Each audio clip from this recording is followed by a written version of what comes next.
नमस्कार दोस्तों, आज की इस वीडियो में हम पढ़ने वाले हैं भिन्न की परिभाषा और इसके साथ साथ भिन्न के सभी प्रकार, उनकी परिभाषाएं वो भी उदाहरण सहित। यहाँ पर भिन्नों के प्रकार जो है हम पढ़ने वाले हैं समभिन्न, विषम भिन्न, मिश्रित भिन्न, दशमलव भिन्न, इकाई भिन्न, तुल्य भिन्न, समतुल्य भिन्न और व्युत्क्रम भिन्न। तो यहाँ पर हम इन सभी प्रकारों को पढ़ने वाले हैं। तो ये वीडियो देखने के बाद इन सभी प्रकारों में आपको यदि कोई कंफ्यूजन है तो वो कंफ्यूजन आपका दूर हो जाएगा और भिन्न आपके लिए एकदम इजी लगने लगेगी। तो नमस्कार दोस्तों, हमारे YouTube चैनल में आपका एक बार फिर से बहुत बहुत स्वागत है। गवर्नमेंट जॉब की लेटेस्ट न्यूज़ और उनकी फ्री स्टडी मटेरियल के लिए इस चैनल को सब्सक्राइब कीजिए और जानकारी अच्छी लगे तो अपने दोस्तों के साथ इस वीडियो को शेयर भी कीजिए और हमें कमेंट करके भी बताइए कि हमारा वीडियो आपके लिए कैसा लगा। तो चलिए शुरू करते हैं आज का ये वीडियो। सबसे पहले आती है भिन्न की परिभाषा। तो यहाँ पर देखिए, भिन्न किसे कहते हैं? तो यदि किसी वस्तु को बराबर बराबर अनेक भाग किए जाएं तो फिर और क्या लिया जाए, एक भाग लिया जाए उनमें से, ठीक है। तो क्या होता है, प्रत्येक भाग पूरे भाग का क्या होता है, भिन्न कहलाता है। प्रत्येक भाग पूरे भाग का भिन्न कहलाता है। अब देखिए आप एग्जाम्पल से देखिए, मान लीजिए ये कोई सर्किल है या आप इसको कोई भी चीज समझ सकते हैं, ठीक है। अब इसको हम बराबर बराबर भागों में बांटेंगे। मान लीजिए मैंने कितने भागों में डिवाइड कर दिया, यहाँ पर 2 भागों में मैंने यहाँ पर डिवाइड कर दिया। तो इसको आप क्या लिख सकते हैं, देखो मैंने इसको एक को क्या किया, कलर भी कर दिया। एक भाग को मैंने कलर कर दिया तो इसको हम क्या लिखेंगे, अगर कोई कहे कि जो कलर वाला भाग है वो कितना है, 1, और जो कुल भाग किए थे हमने, देखो पहले एक भाग किया था और ये दूसरा, तो कितने भाग किए थे, 2। तो ये 2 में से एक भाग है, क्या है, कलर वाला भाग। तो यही कहलाएगा क्या, भिन्न।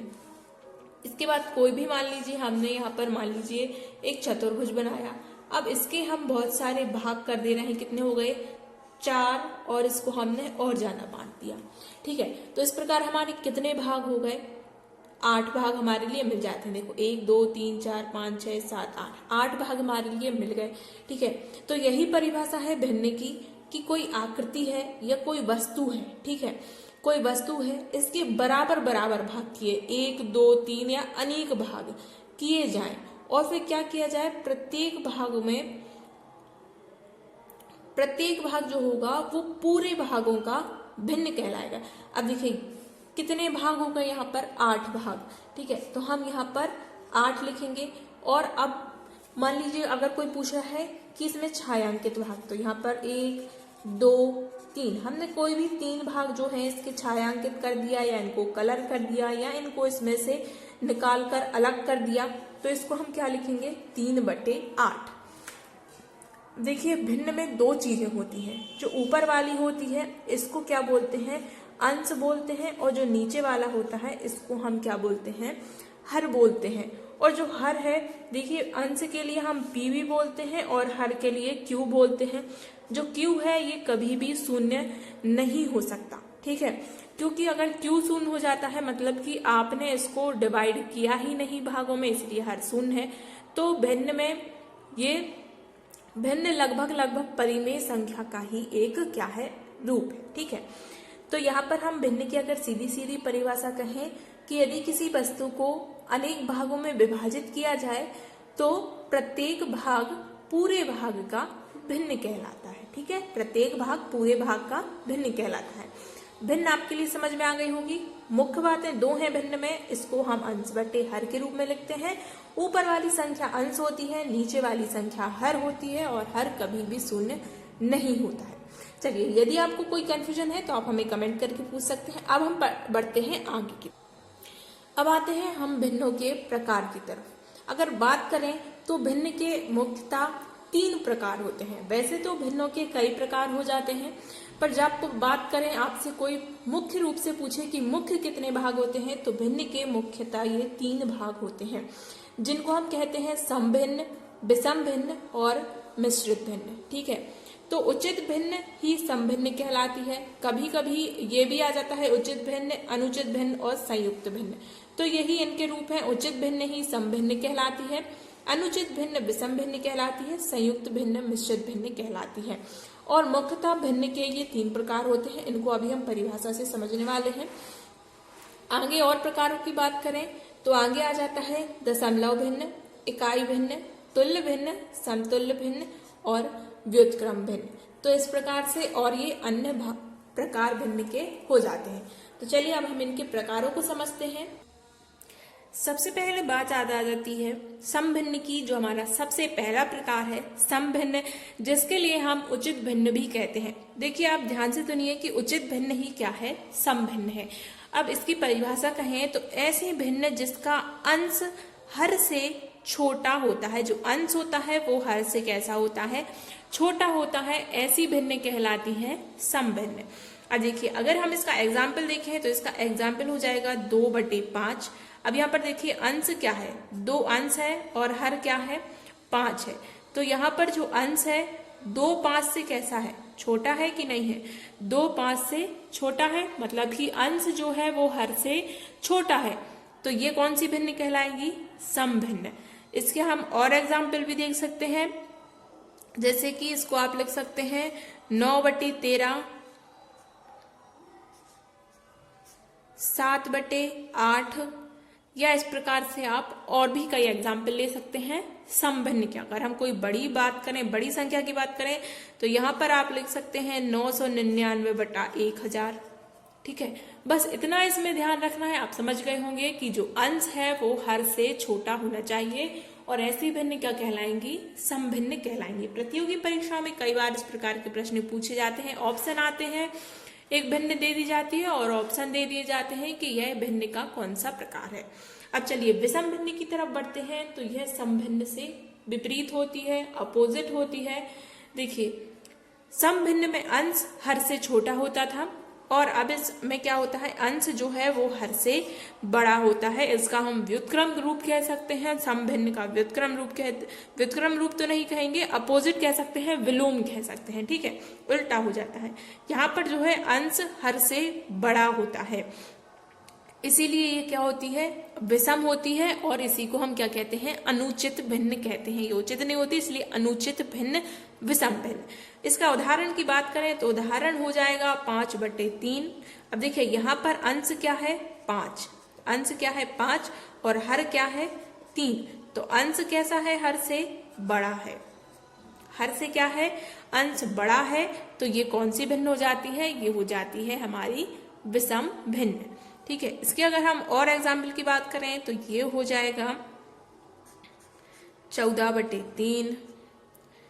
आप कोई भी एग्जाम्पल आप अपने मन से लग सकते हैं, जैसे कि 5/1 हो गया, ठीक है, 15/3 हो गया। इस प्रकार से कोई भी हो जाएगा एग्जाम्पल जो हो जाते हैं विषम भिन्न या अनुचित भिन्न। चलिए बढ़ते हैं अगले प्रकार की तरफ। वीडियो अच्छा लग रहा हो तो इसे फटाफट से लाइक कर दीजिए और वीडियो पर अंत तक बने रहिए ताकि आप सारे प्रकारों को अच्छी प्रकार से समझ सकें। अगला हमारा प्रकार आता है मिश्रित भिन्न। इसको हम कहते हैं संयुक्त भिन्न, भी इसका एक दूसरा नाम है। यहाँ पर क्या होता है, भिन्न यानी कि समभिन्न होती है और उसके साथ में एक होता है पूर्णांक। ठीक है, समभिन्न और उसके साथ क्या होता है, एक पूर्णांक होता है। इस प्रकार की भिन्नों को मिश्र भिन्न कहा जाता है।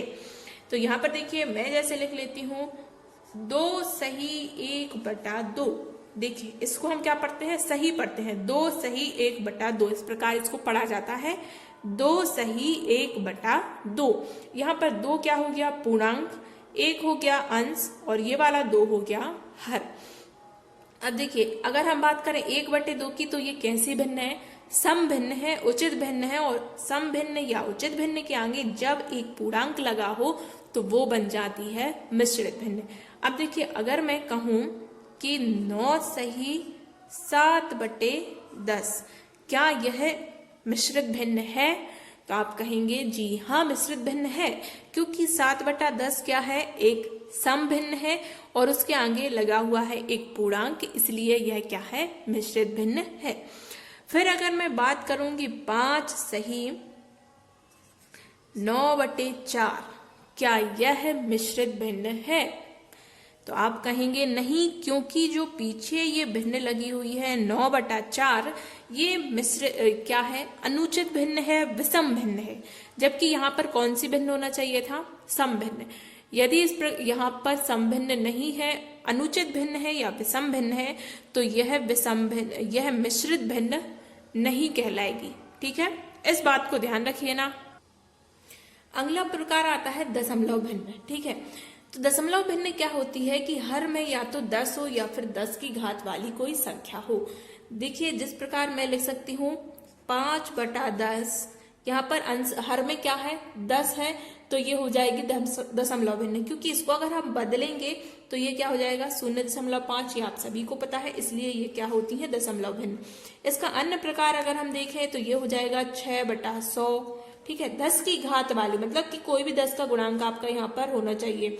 अगर हम बात करें तो 99/1000। ठीक है, तो ये भी क्या हो जाएगी दशमलव भिन्न। मतलब कि आप समझ गए होंगे कि 10 के ये जो गुणक होते हैं ये होने चाहिए, तो ये क्या हो जाएगी दशमलव भिन्न हो जाएगी। चलिए अगले प्रकार की तरफ बढ़ते। अगला प्रकार आता है हमारा इकाई भिन्न। जिस प्रकार दशमलव भिन्न में हर में क्या होता है 10 होता है, उसी प्रकार इकाई भिन्न के अंश में क्या होता है 1। जिस प्रकार 1/5, 1/7, 1/9, ये सब क्या हो जाएंगी, ये सब हो जाएंगी इकाई भिन्न, क्योंकि यहाँ पर अंश क्या है 1 है और 1 यानी कि इकाई भिन्न। अब देखिए हमारा अगला प्रकार आता है और ये बहुत ज्यादा बार परीक्षा में पूछा गया है और लोगों को इसको लेकर बहुत ज्यादा कंफ्यूजन भी रहता है। तो यह प्रकार है तुल्य भिन्न। ठीक है, तुल्य भिन्न से कई प्रकार के प्रश्न बनते हैं। तुल्य भिन्न की परिभाषा क्या हो जाती है कि जब सरलतम रूप भिन्नों के सरलतम रूप समान होते हैं तो वे भिन्न एक दूसरे की तुल्य भिन्न कहलाती हैं। बहुत से लोगों में कंफ्यूजन होता है कि तुल्य भिन्न और समतुल्य भिन्न एक है या फिर अलग है। तो देखिए मैं आपको दोनों की परिभाषा बता देती हूँ। तुल्य भिन्न हो जाती है कि जिन भिन्नों का सरलतम रूप समान होता है वे तुल्य भिन्न होती हैं। समतुल्य भिन्न की बात करें तो ऐसी भिन्न जिनमें अंश और हर में समान संख्या का गुणा या भाग कर कर प्राप्त किया जाता है वे कहलाती हैं समतुल्य भिन्न। देखिए मैं एक बार देखिए अगर हम बात करें तुल्य भिन्न की तो तुल्य भिन्न क्या हो जाएंगी। मान लीजिए जैसे 1/2 कोई भिन्न है। अब आपसे कहा जाए कि इसकी तुल्य भिन्न लिखिए, तो आप क्या करेंगे, इसके अंश में और हर में समान संख्या का गुणा कर देंगे, किसी भी संख्या। मान लीजिए मैंने 2/2 का कर दिया, तो ये हमें क्या प्राप्त हो जाएगा 2/4। अब कहें कि और भी हमें इसकी तुल्य भिन्न चाहिए, तो 1/2 में हम और गुणा कर देंगे 3/3 का, तो हमें क्या मिल जाएंगी 3/6। अब कहें 3/6 की हमें तुल्य भिन्न चाहिए, तो हम क्या करेंगे, हम इसमें गुणा कर देंगे। मान लीजिए 5/5, किसी भी संख्या का गुणा करना है। बस एक बात ध्यान रखनी है कि अंश और हर में समान संख्या का ही हमें गुणा करना है। 5 या 15 और 6 पंचे 30, तो ये हमारे लिए क्या मिल जाती है तुल्य भिन्न। इस प्रकार से हमें मिल जाती है। अब अगर तुल्य भिन्न की एक मुख्य शर्त जो होती है वो देख लीजिए आप। यहाँ देखिए 1/2 की तुल्य भिन्न क्या है 15/30 है। ठीक है, 1/2 की तुल्य भिन्न क्या है 15/30। देखिए सभी तुल्य भिन्न है। देखिए 1/2 की तुल्य भिन्न 2/4। ठीक है, 1/2 की तुल्य भिन्न 3/6 और 15/30। ये आपस में क्या है एक दूसरे की तुल्य भिन्न है। तो इनकी शर्त ये हो जाती है कि इनका ये तिर्यक गुणा जो होता है ये हमेशा समान होता है। 30 का हम 1 में गुणा करेंगे तो 30 आएगा, 15 का हम 2 में गुणा करेंगे तो क्या आएगा 30 आएगा। इस प्रकार आप कोई भी उठा के देख लीजिए, ये दोनों उठाएंगे तो 4 का 1 में गुणा करेंगे तो 4 आ जाएगा, 2 दूनी 4 आ जाएगा। ठीक है, ये तुल्य भिन्न की शर्त होती है। अब देखिए कंफ्यूजन कहाँ रहता है, बहुत से लोग कहते हैं तुल्य भिन्न और समतुल्य भिन्न। तो यहाँ देखिए समतुल्य भिन्न की अगर हम बात करें तो समतुल्य भिन्न भी यही चीज होती है, एक ही चीज है तुल्य भिन्न और समतुल्य भिन्न। बहुत से लोग इसमें कंफ्यूज हो जाते हैं। ठीक है, जैसे मान लीजिए आप कोई तराजू पे कोई चीजें तौल रहे हैं। ठीक है, 2 चीजें आप तराजू पर तौल रहे हैं, मतलब कि उनकी तुलना कर रहे हैं, और जब वो समान हो जाती हैं तो आप क्या कहेंगे, अरे भाई ये बराबर है, बराबर वजन है, हमने इनकी तुलना करके देख ली। तो तुल्य भिन्न मतलब तुलना कर रहे हैं, और जब समान हो जाती है तो वो कहलाती है कि ये दोनों बराबर है, मतलब कि एक से है, तो वो हो गया समतुल्य, मतलब कि तौलने में दोनों समान है तो हो गया समतुल्य। तो यहाँ पर आपको कंफ्यूज बिल्कुल भी नहीं होना है। अगर हम बात करें कि 5/7 लिखा है मान लीजिए, ठीक है। अब अगर कोई आपसे कहे कि हमें इसकी समतुल्य भिन्न चाहिए, तो बात वही होती है, इसके अंश और हर में समान संख्या का आप गुणा करें या भाग करें, आपको समतुल्य भिन्न प्राप्त होती है। जैसे 5 दूनी 10, 7 दूनी 14, तो यहाँ पर 5/7 की तुल्य भिन्न हो जाती है 10/14। अब एक चीज और आप एग्जाम्पल से समझ लीजिए। देखिए मैंने आपको अलग अलग इसलिए समझाया, बहुत से लोगों में ये कंफ्यूजन होता है कि तुल्य भिन्न क्या है, समतुल्य भिन्न क्या है, ठीक है। तो इसको मैं थोड़ा विस्तार से इसलिए समझा रही हूँ और सबसे लास्ट में मैंने इसीलिए लिया, आप आराम से समझिए। अब देखिए कुछ एग्जाम्पल हम ले लेते हैं, ठीक है। भिन्नों के हमने कुछ एग्जाम्पल ले लिए, मान लीजिए 15/12, ठीक है। 15/12 ले लिया हमने। अब देखिए अगर कोई आपसे कहे कि इनकी तुल्य भिन्न लिखिए या फिर इनकी समतुल्य भिन्न प्राप्त कीजिए, तो समतुल्य भिन्न की परिभाषा सुनिए, मैंने आपको बताई है कि समतुल्य भिन्न वे भिन्न हैं जिनको आप किसी भिन्न में समान संख्या के अंश और हर में, ठीक है, अंश और हर में समान संख्या का गुणा या भाग करके प्राप्त कर सकते हैं। मैंने आपको यहाँ पर गुणा करके बता दिया। देखिए 2/2 का हमने मतलब 2/2 मतलब समान संख्या का गुणा किया अंश और हर में, तो हमें समतुल्य भिन्न प्राप्त हो गई। अब इसमें हम क्या करेंगे, भाग करके देखेंगे, ठीक है। तो यहाँ पर हम भाग देंगे 3 का। कितने का भाग दे रहे हैं हम, अंश में भी 3 का भाग दे रहे हैं और हर में भी 3 का भाग दे रहे हैं। तो 15 में हम 3 का भाग देंगे तो कितना आएगा 5, 12 में 3 का भाग देंगे तो कितना हमें प्राप्त होगा 4, 5/4।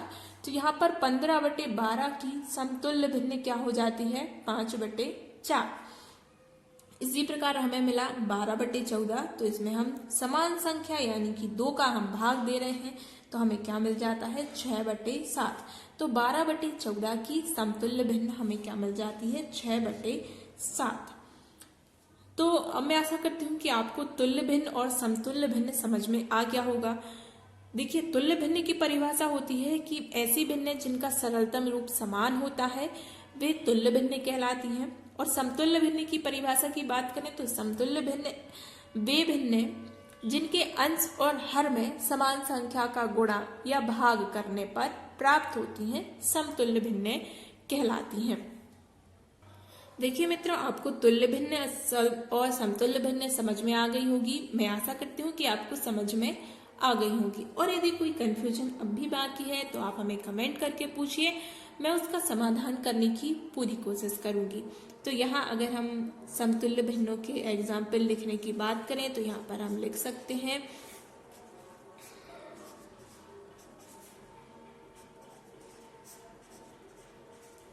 ठीक है। अब हमारा जो सबसे लास्ट प्रकार था वो हमारा क्या है व्युत्क्रम भिन्न।